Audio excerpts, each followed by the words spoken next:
few years ago, Markiplier played The Test by Random Studios on a video, and I watched it and I thought it was interesting. This sort of like personality quiz with a bit of a spooky vibe, and it generates a secret word. If you put that in your Steam review, you may get invited to have your name in a future game, or a name of your choosing. It doesn't have to be your actual name, of course. So I played it myself, did all that, and forgot about it. And a few weeks ago, I was reached out to, saying like, yeah, what name would you like? You know, we noticed your thing, so choose a name.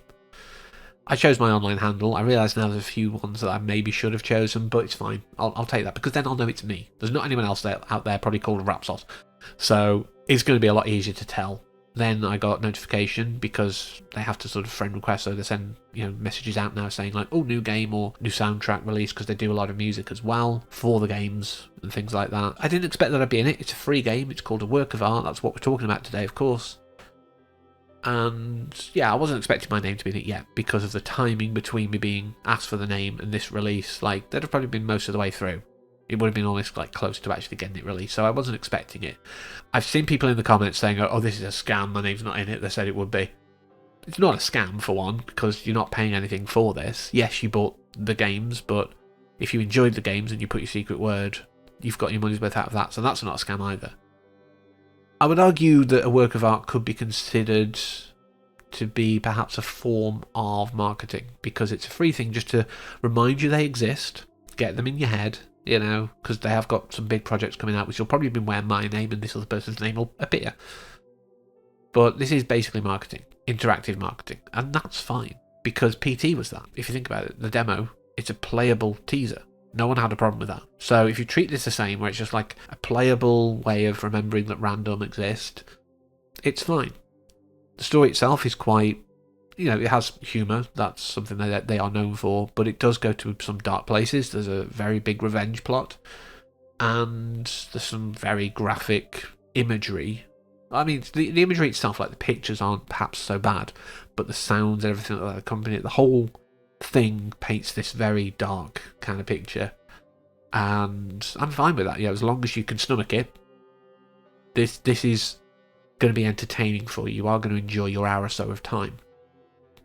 One of the things I want to end on, and it's not a negative per se, I'm not going against my normal, but they do admit that they do or have used AI to sort of polish up some of the images. As a creative, I have opinions, of course, about AI. If you're generating new material with it, like, you know, new art or anything like that, that's bad, because you're taking work away from actual artists.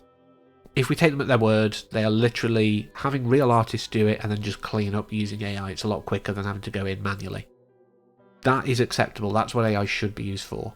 One of the examples I use a lot when I'm trying to explain to non-creatives why I'm so against AI is I can write music fairly well. I do have some really good like instrumental pieces, but lyrics have always been the thing that I've kind of had a fluke or two with, but mostly I struggle.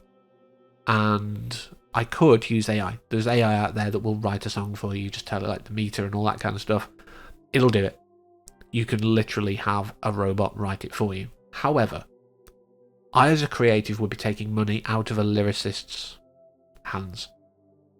I could pay a lyricist to do it if I really wanted lyrics, or get better myself. I would do either of those over using AI.